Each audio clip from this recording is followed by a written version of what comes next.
and going through, getting things started, getting the new parking lot going. But we'll give you a quick update tonight. I'm the project manager. I've been with Agostini just about 20 years. My superintendent, Kevin Kudo, has been with us about the same amount of time. I've worked with Kevin and my assistant PM, Joe, for about the last 10 years. So you've got a team that's worked together for quite a few projects, and looking forward to this one and being successful once again. So we've got a couple of phasing plans that we've been working through. Phase 1A is the construction of the new parking lot between the tennis courts and the track. We've been focusing on that area, trying to get the creation of, I think it's roughly 70 brand-new parking spots, because as you'll see in a minute, the construction of the new addition is going to consume about 70 parking spots. So we had to create that space first. We'll see some photos in a minute of some of the progress. We're rerouting some of the bus loop traffic coming around the back of the building as it comes by the basketball court. That'll be part of the Phase 1A work as well.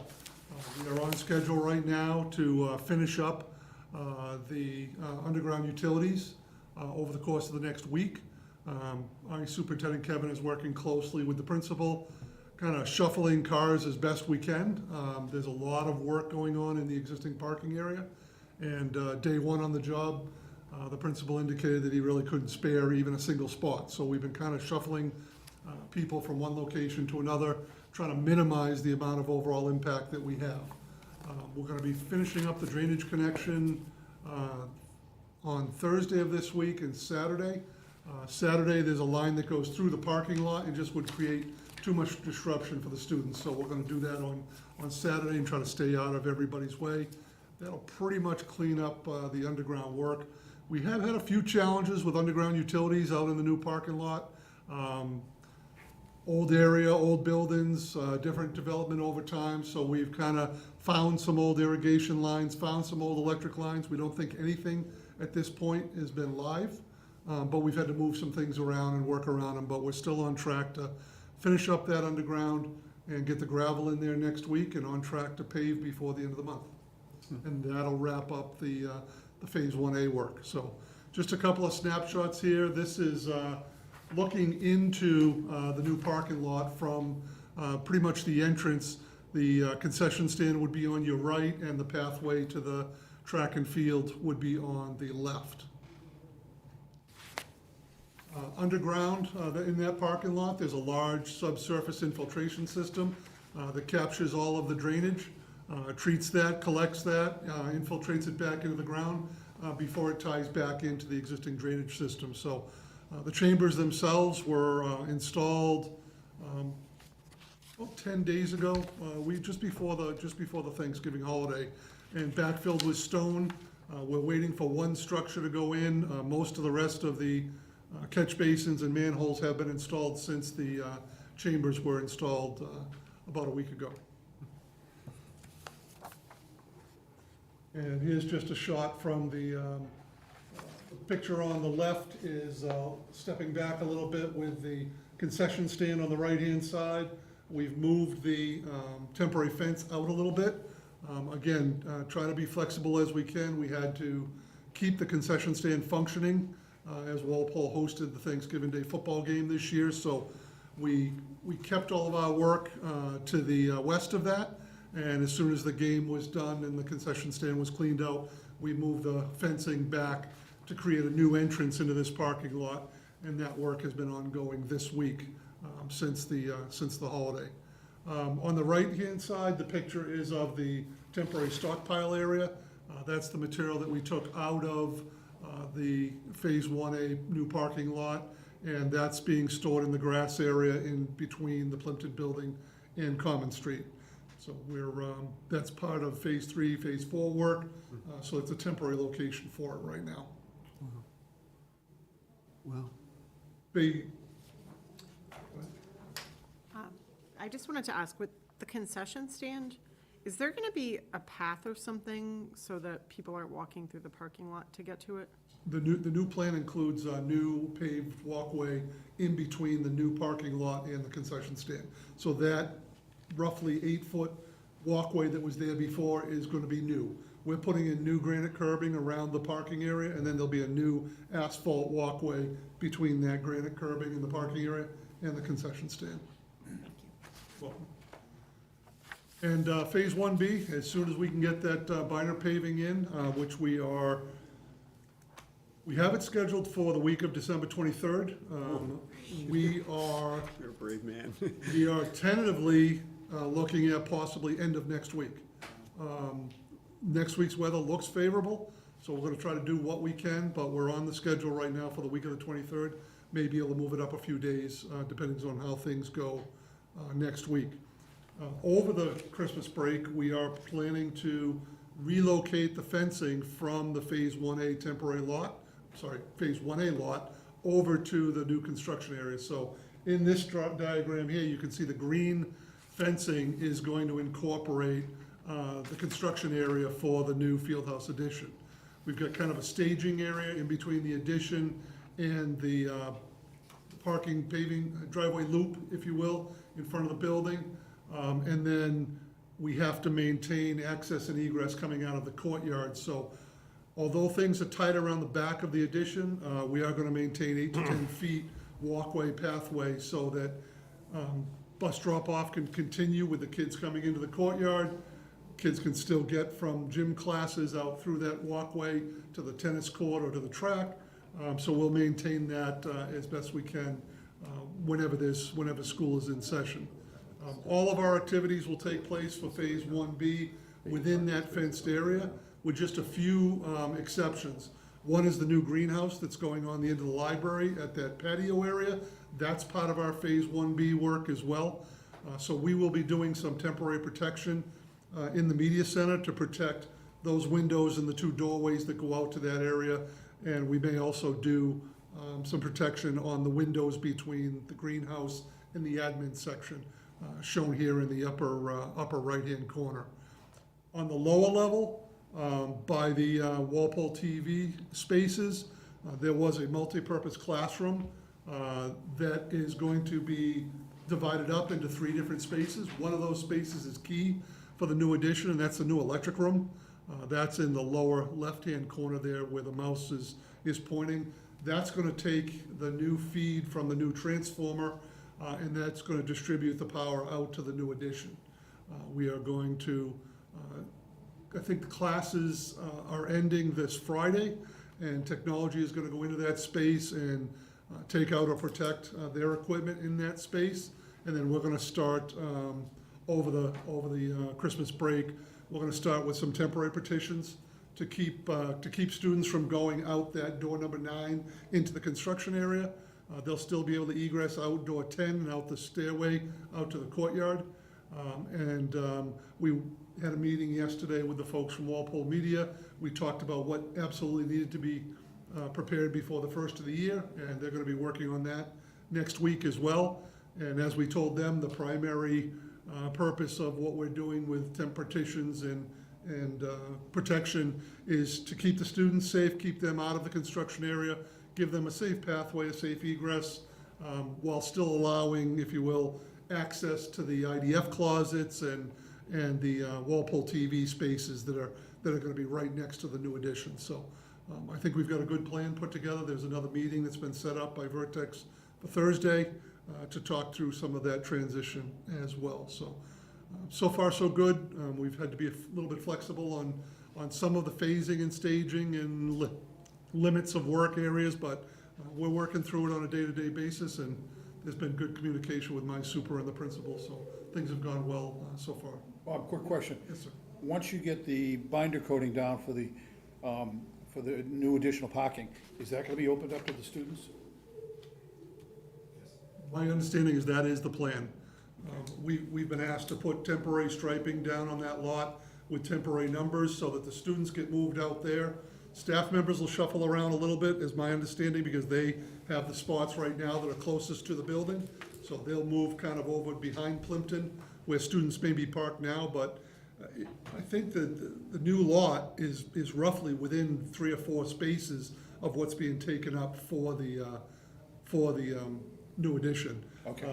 I worked with the principal This is a drawing I put together. We kind of clouded all of the existing spaces. There's a red line that runs through this, this map, and that's where the fence line is gonna be between the construction and the existing parking lot. That's essentially the new curb line where the new sidewalk and the new driveway for the bus traffic is gonna go. The principal also had some question about buses. It may be a little bit difficult to see, but you can, hopefully you can see down along the bottom of the photo there, I actually superimposed, you know, some buses in there. The principal said he needed basically space for about 15 or 16 buses. And the queuing will be a little bit different, so we tried to show one plan there where you could queue up 8 buses from Plimpton along the main driveway, another 4 going up the back, and then 3 or 4 wrapping around the corner up by the basketball court. So I think we were able to get everything in and fit everything there, and hopefully that works and solves all the space issues. All right, well, you kind of answered my question a little bit differently, and that is, the new parking spaces are basically replacing the ones that are gonna come out for the construction, so it's pretty much a net-net. Right, right. We do have a plan next summer with the acceptance of all 3 alternates. One of those alternates was a new parking lot in front of Plimpton, which expands that parking and adds about another 15 spaces. I would rather not wait 2 summers to do that in 2026. So we're actually we'll be wrapped up with the foundations by next summer. So I want to try to go after that work, which will add another 15 to 20 spaces for the 2025-26 school year. That's smart. I have to comment on your photographs. It doesn't look like anyone's there, but I know that's a really busy place, so you must be taking those at very early in the morning, right? Oh, I took those. Well, Vertex took those pictures, so. And speaking of busy, I know it truly is a really busy site. It sounds like you're doing a good job of coordinating with the principal and, you know, doing what needs to be done to make sure that everyone's safe and that everyone gets to the class that they need to get to, because I've driven by there in the morning and it is busy. It's very busy. We've been very lucky so far. We've got a good site contractor. He basically comes in before the 7 o'clock rush, and they park inside the fencing, and they're kind of isolated in their own little area. Great. We've worked with the principal to talk about better ways to access the site. The drawing showed us accessing the project going behind the existing school and then coming through the parking lot. We came in and we took a look at it and we said, you know, what about coming in the southern entrance down by Plimpton and just going right to the work area? And then you've only got a 150-foot drive, and it's far enough south that once the kids are in the parking spaces, we're not interfering at all with any kids coming and going to their cars. And we actually proposed as part of Phase 1B, instead of going all the way around the building and then coming across the front of the field house and then taking a left into a construction entrance, we propose coming in that southern driveway, come across the front of Plimpton and right into the construction area. And we're eliminating any interface with anything trying to get to the loading dock, anything going around the back of the building. Conservation had some concern about being near the Neponset River and being within a wetland buffer zone. So we eliminate all that and eliminate all the truck traffic by coming in directly in that southern entrance and going right into the construction area. That sounds great, as long as everyone's on the same page and can, you know, coordinate all that needs to be done, that's fantastic. We've had 0 issues to date. Great. Yeah.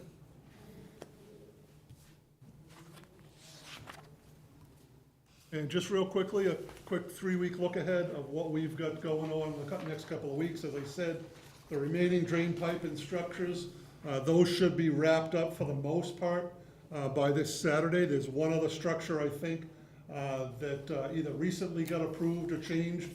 We gotta try to get a delivery date on that, but everything else is in pretty good shape. The precast light bases, we're relocating light poles and light fixtures from an existing parking lot, so we are gonna start to run the conduits for those next week, and we're hoping to have the precast light bases to go along with those. If not, we'll put those in later, because all the new lights are powered off the new building anyway. So even if we were able to get those all in and finished, they wouldn't be powered at this point anyway. The backfill of the infiltration system is just about complete at this point. The stone is in, we just have to do the gravel on the upper layers. As I said, conduits for site lights for next week, and then it'll be inspect and backfill the trenches, and gravel and fine grade, and as I said earlier, binder paving scheduled for the week of 12/23. Over the course of the winter break, we are going to have our mechanical, electrical, plumbing, and sprinkler contractors come into the site and take a look above the ceilings in the science wing.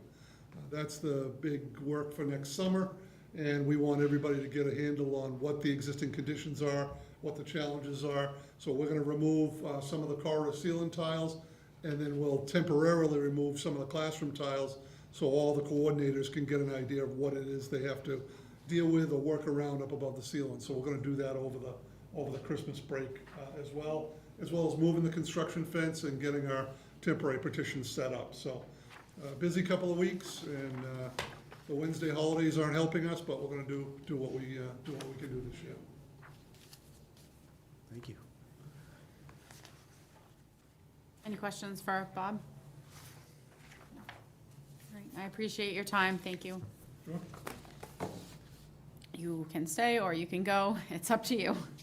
I was gonna stick around for a few minutes just to see if there's any action on the PCOs, Okay. and then I'll duck out. Thank you, Bob. Thank you. Change orders, Kate? Yep, so I'm going to pass this over to Matt at Tape to talk through our PCO log.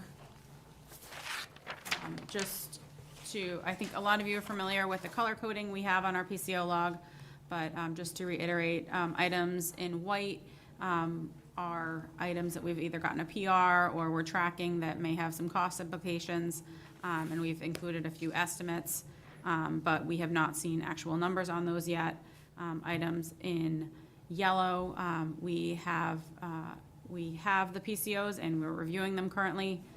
And then items in green that we have on here noted are hotter items. So, Matt, I will hand it over to you. Thank you. So the first item is cast iron boots. We basically own these in 2 locations in the spec. So we gave them to the plumber. We asked for a credit back from the Miss Metals guy, so that is what you're seeing for the first PCO. The second PCO is for site lighting. As Bob mentioned earlier, there's a bunch of existing site lights that we're relocating and using in that new Phase 1A parking lot. There's one new site light called for right next to the existing snack shack where the new drive goes in to connect that parking lot. Since the ad alternates were accepted, there's a few additional site lights that'll be coming down. They proposed using one of those lights so they can kind of get that installed now, and we get a credit back for not using a new light.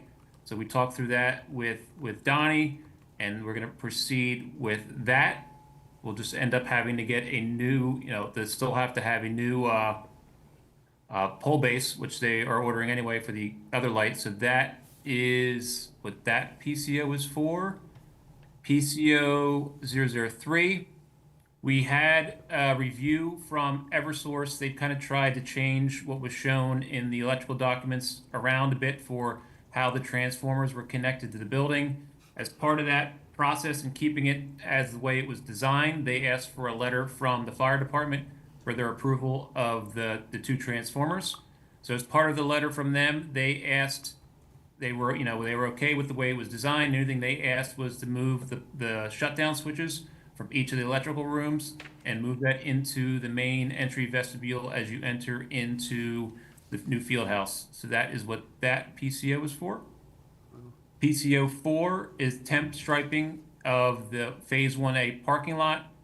We own final striping when all the final pavement is down, but we do not own temp striping for the binder course.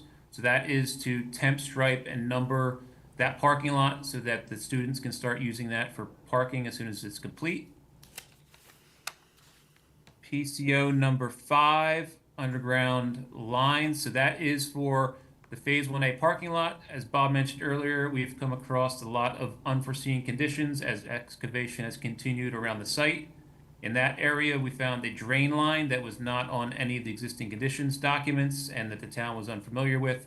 We met with Niche on site along with Carl from the DPW. We reviewed what that was assumed to be feeding. He thought it was feeding from the existing playing fields at the stadium. He wasn't really sure because there's no documents that really show what that is. And that was completed before he was working here. So we sorted out on site that that existing pipe can be removed. It would just have to be connected from the existing manhole that we also found to the new manhole that's being installed as part of the underground infiltration system. So that is the cost to remove that pipe and add new piping to connect that existing manhole to the new drainage system. PCO 06, existing sewer line. Kate, you want me to bring up the image of that one so we can talk through it? Yeah, that'd be great. Let me stop sharing. Who's on here? Okay, can everyone see my screen now? Not yet. Yes, Okay, let me now know we when it can. pops up. Good. Okay, so as part of the ongoing site work, we own test bits to kind of verify the connections and everything else for the crossings. So we have the new sewer line is getting rerouted around the new addition. So the new addition's up here. The existing sewer line is kind of in that location where the addition's happening. So we're rerouting it along the back of the building, around the new addition, and then it comes down, across the parking lot here. And then the plan was to come across in front of Plimpton. So just to orient everybody, this is Common Street down here. Plimpton building is right here. New addition is here, existing building is over here. So the plan was to bring that sewer line across in front of Plimpton. There's a sewer line that comes down here that's feeding the Plimpton building. That is a 6-inch line. And there's another line that goes back to the existing snack shack. And that was shown as an 8-inch sewer line on the existing conditions drawings. So during their test pit, they excavated there. They found that as actually a 6-inch line and is also transite. So we worked again with Niche and Carl at the DPW and proposed, in lieu of going all the way across, and there's a couple of other issues we're dealing with inverts and everything here. In lieu of going across those lines and connecting to that pipe, since it was transite, we'd leave that in place and we'd come across, as you can see the red line here. And since we need an 8-inch line to tie to anyway, and both the existing lines that were there were both 6 inches, the easiest path was to provide a new pipe from the existing structure here out to the structure in Common Street here.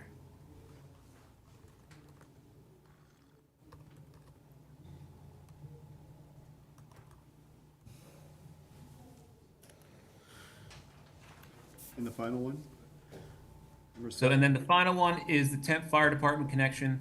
Currently, the fire department connection is on the side of the building, and it's gonna be behind the construction fence. So we met, I think it was on Monday, there was a walkthrough with Agostini, with Vertex, with the fire department, and also with our engineers. We were trying to figure out the easiest connection that would work for the fire department for this temp connection. So they're gonna be pouring through or opening up the wall in the back of the building, kind of directly off the existing fire pump room, and putting a temp connection in there so it is outside the construction fence and works with the fire department. The existing final fire department connection still remains as is, as shown in the documents at the new field house addition. So our engineers are putting together sketches for that. I think we just got those this evening, so we'll be sending them out for pricing as well. Thank you. Just so I get the colors right here again, Kate, so I see the round numbers, those are probably estimates that you guys have provided? Yeah. Vertex? The ones that come down to the penny are ones that have been submitted by Agostini? Yep, the ones in yellow, we've received pricing from Agostini and we're reviewing it. Got it, The ones in white, we have not seen formal pricing yet. right. So we just have rough estimates in there. And the total at the very bottom shows in yellow, but that's the sum of all the column? Yes. Got it.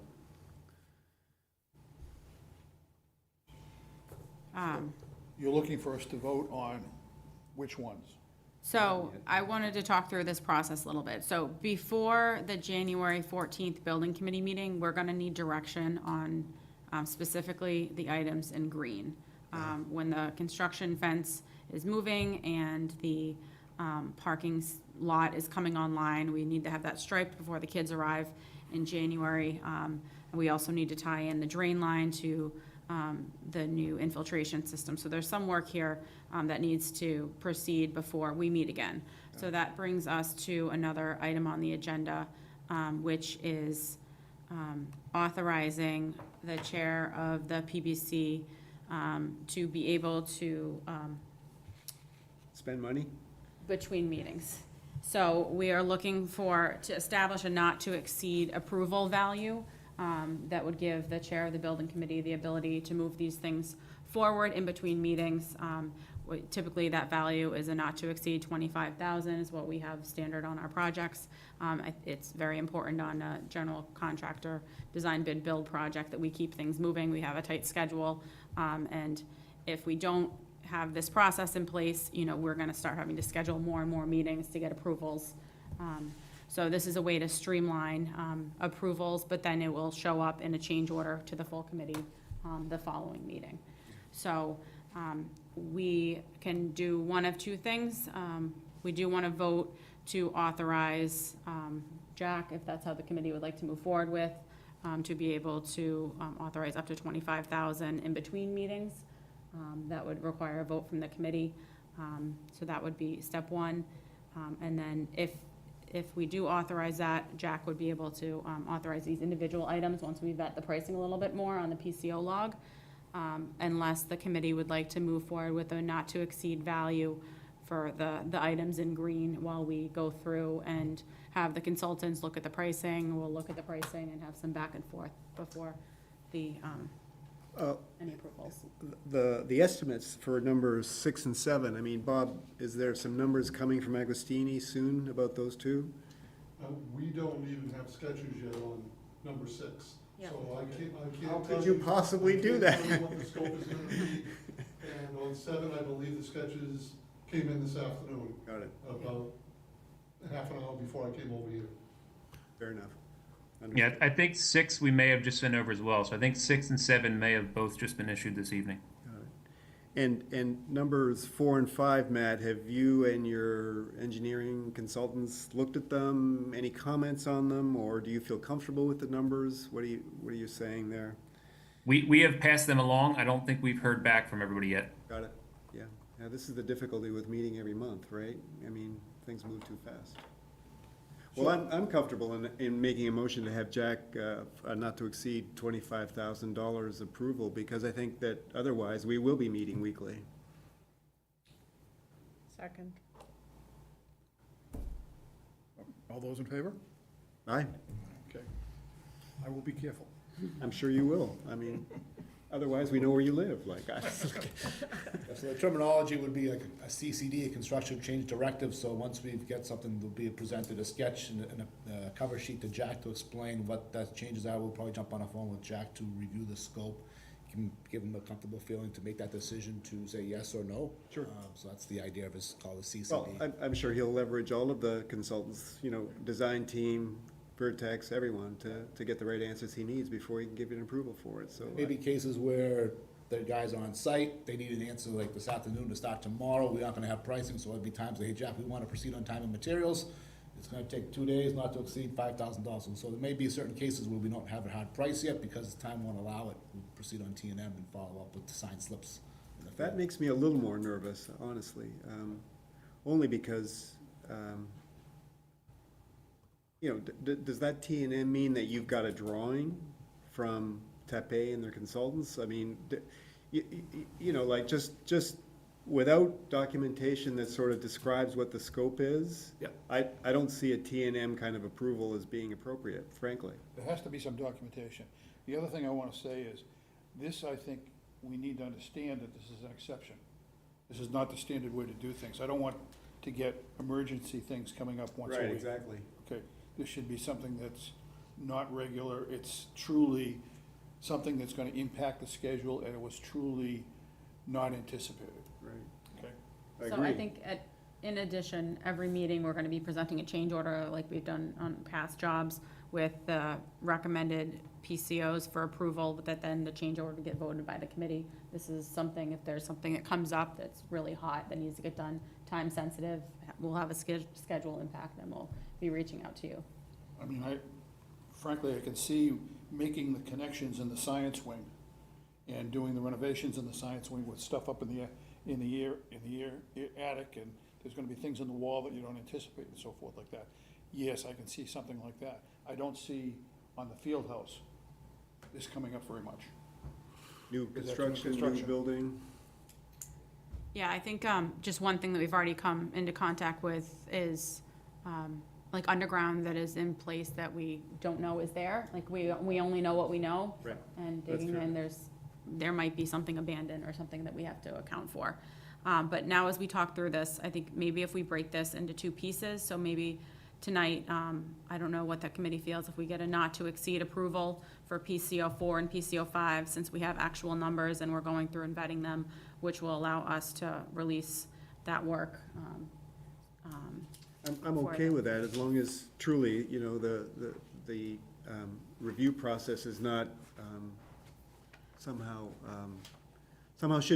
people shouldn't feel just because we're gonna give you preliminary approval that they shouldn't really review the numbers and be, you know, be clear that it's value for the money that we're spending.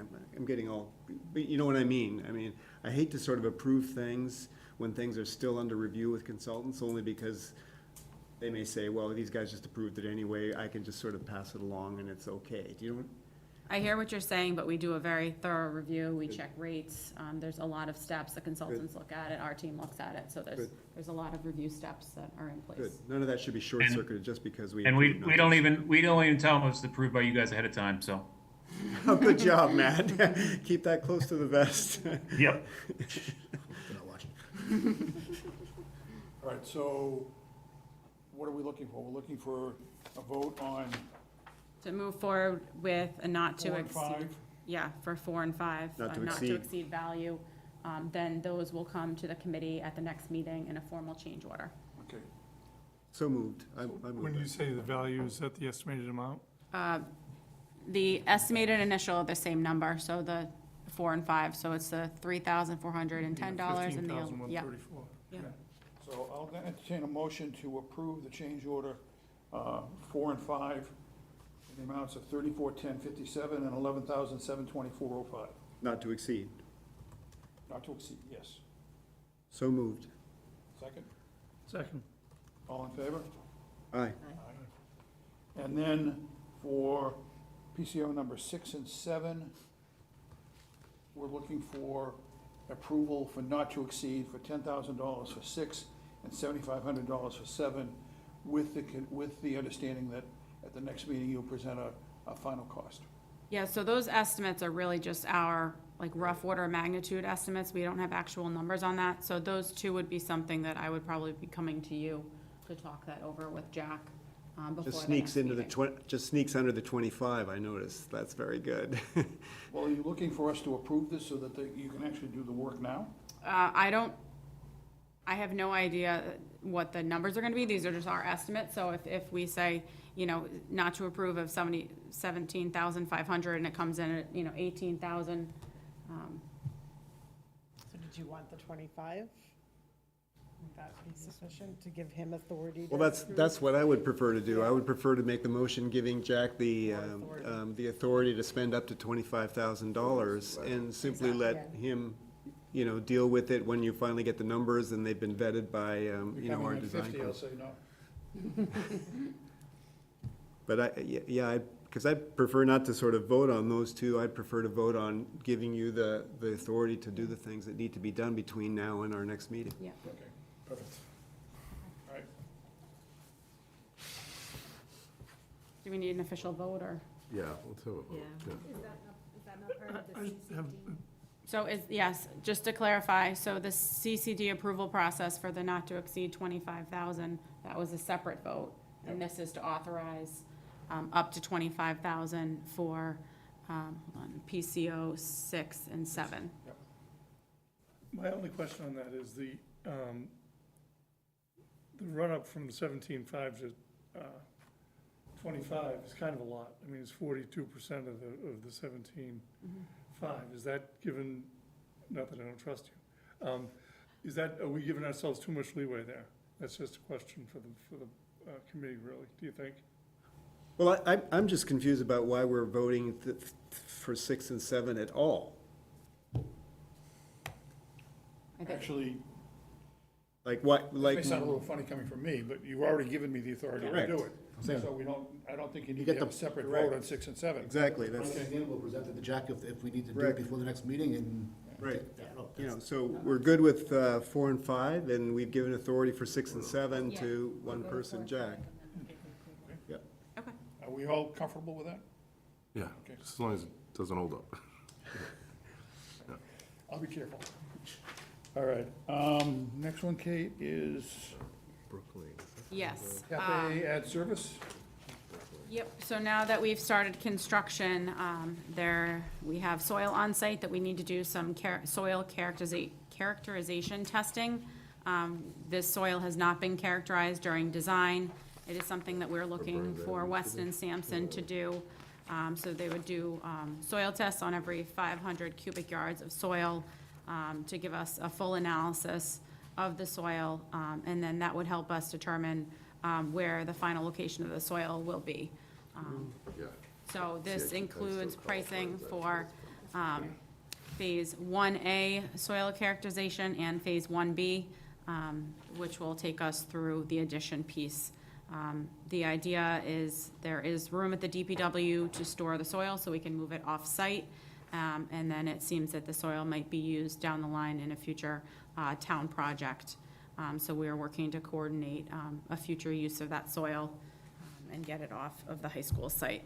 So, And by characterization, you mean, is there any hazardous waste or, Yeah. you know, material in it that is That inappropriate? was the big thing with Rick from DPW and Scott. They just, because it's an aquifer overlay, I want to make sure it's tested, so we're not putting anything hazardous over there. Fair enough, Yeah. yeah. As part of the VE process, we were, in the contract, they all moved these stockpiles twice within site, and the idea was to try to lose that soil on site. Ideally, if it's clean, it'd be the best case to get it off the DPW. And my hope on this thing was we'd get a credit, but at worst case, it'd kind of be a wash, wouldn't be charged, but they don't have to move it twice and we get the dirt, So so. there might be some credit to offset this I'm hoping expense.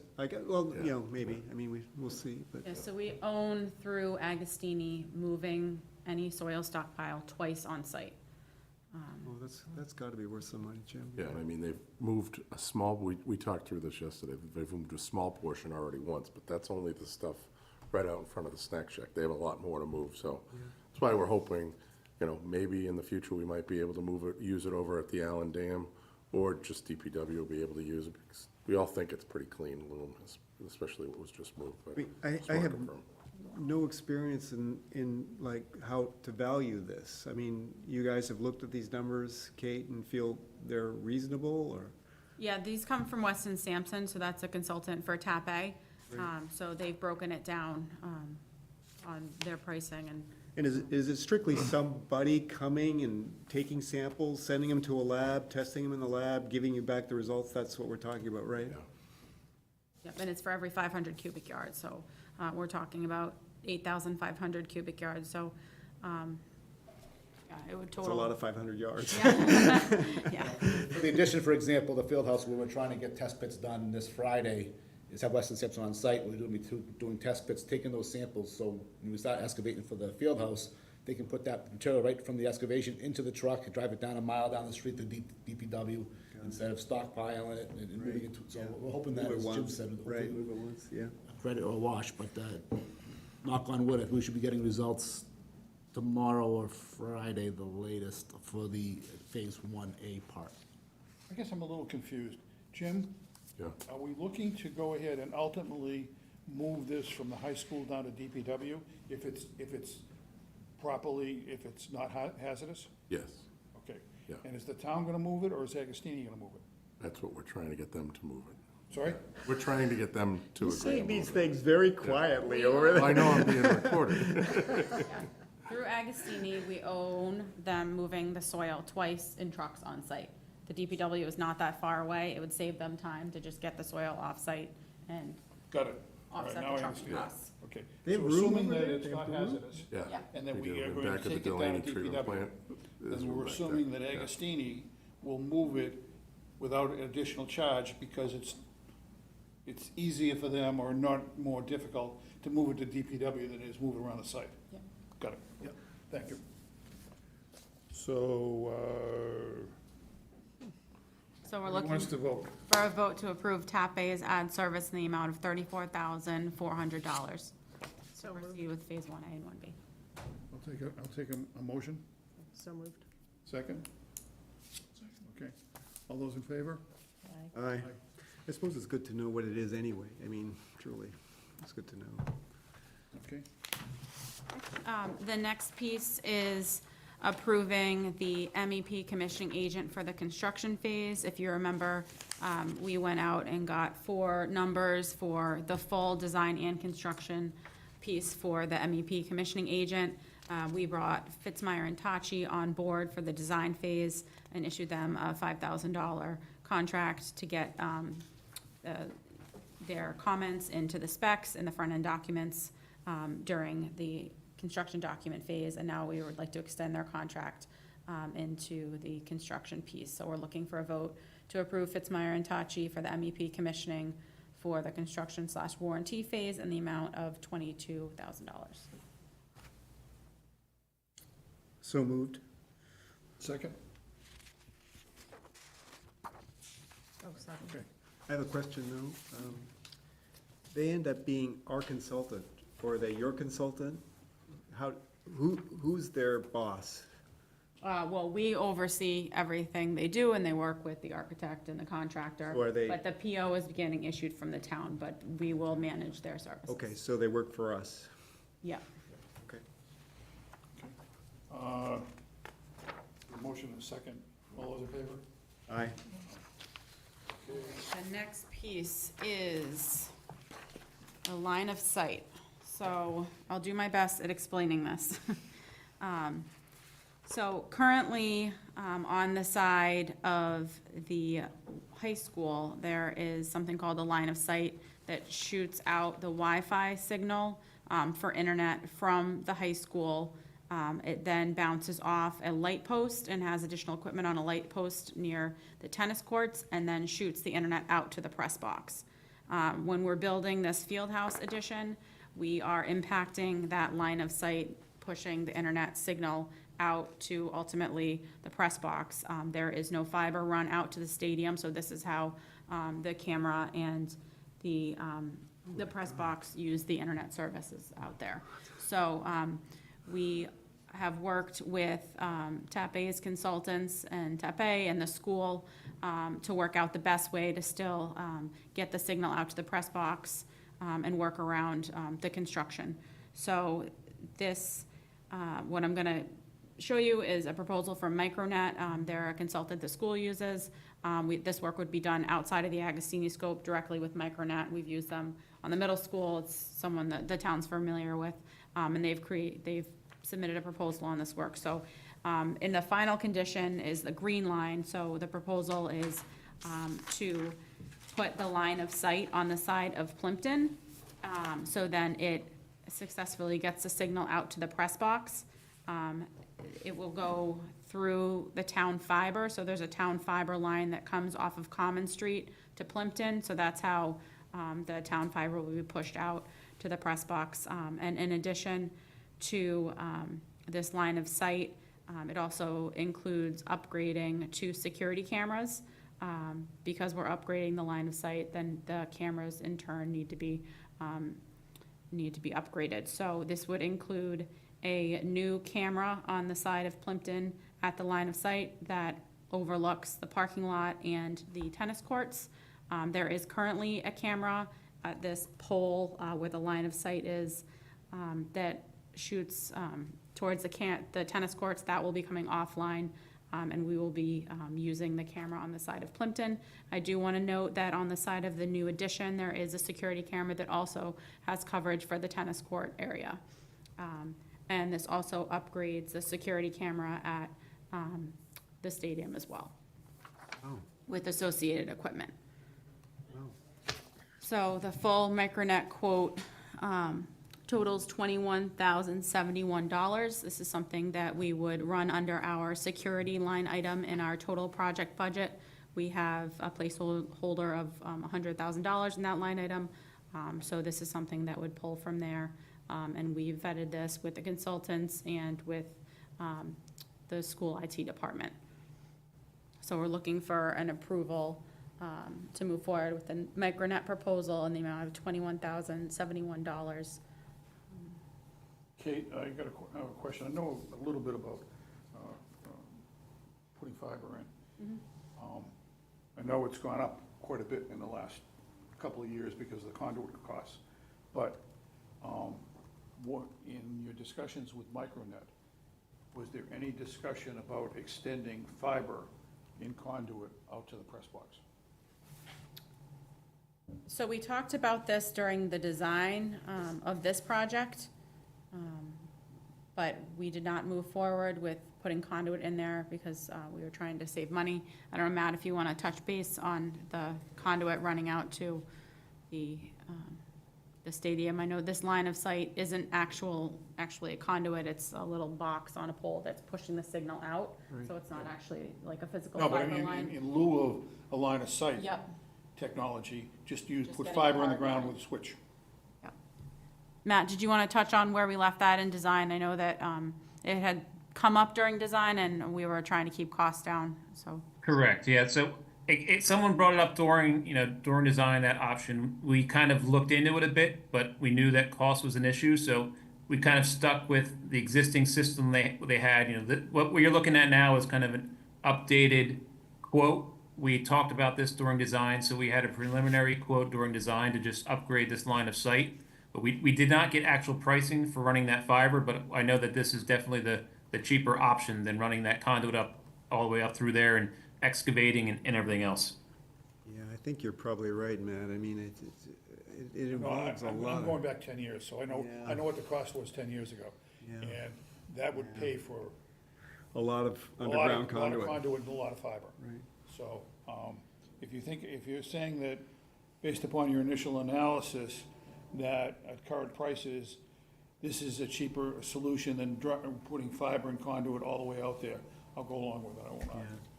But, Kate, I'm trying to understand that you had a, sort of an allocation of like some money for these kinds of things in what number? In the, Our soft cost for the project, so we have money Oh, set okay. aside for FF&E, which is furnitures, fixtures, and equipment, money set aside for technology, and then security. got it, and So that's in the technology budget? Yes. For $100,000? we have $100,000 in there, and this is 21,000 of that.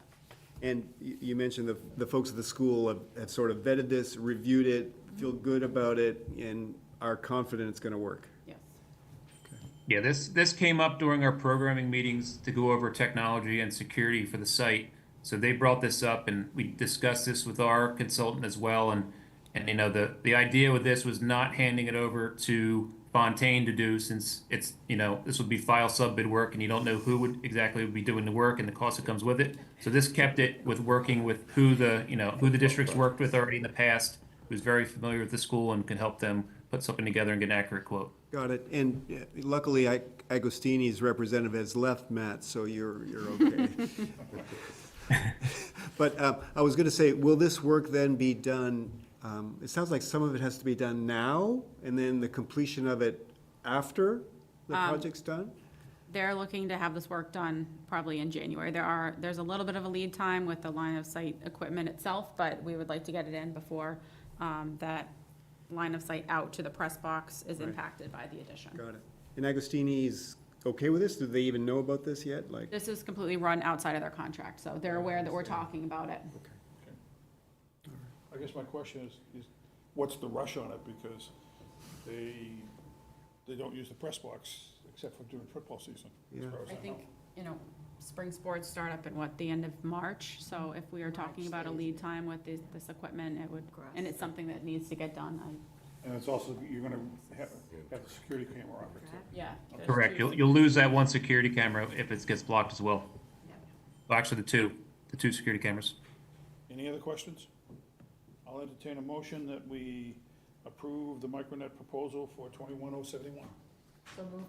Second, Second. all in favor? Aye. Okay, So the next item is the vendor invoice package for November. So this has Agostini's first rec, our invoice, Tepe's invoice, and then a small invoice for the commissioning agent. So the total is $485,516. and 6 cents. Yep, and 6 cents. So included in the vendor invoice package that was emailed out is an updated construction budget, if anyone's interested in the individual line items. So we're just looking for the approval for the November package. Any discussion? I'll take a motion to approve the vendor invoice package of 485,516.06. So moved. Second? All those in favor? Aye. And then we just have the meeting proposed, PBC meeting dates for 2025. We're going to hold these meetings at 6:30, looking to double up the middle school and high school, knowing the middle school is going to be falling off a little bit. So the next meeting is January 14th at 6:30. And that's, and at 5 o'clock will be the 5:30 will be the, middle school. Middle school meeting. Middle school building committee. Okay. So our standard start time will remain at 6:30. for this meeting, yes. This meeting, yes. Okay. And Any that- questions, new business, comments, concerns?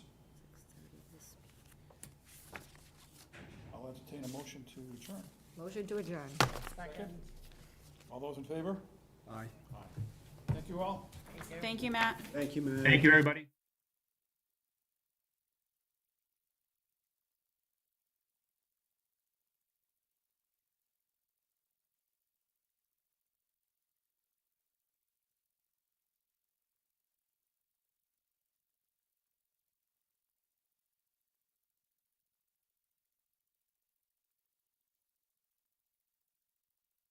Assume they're working well. I think we've had a great line of communication.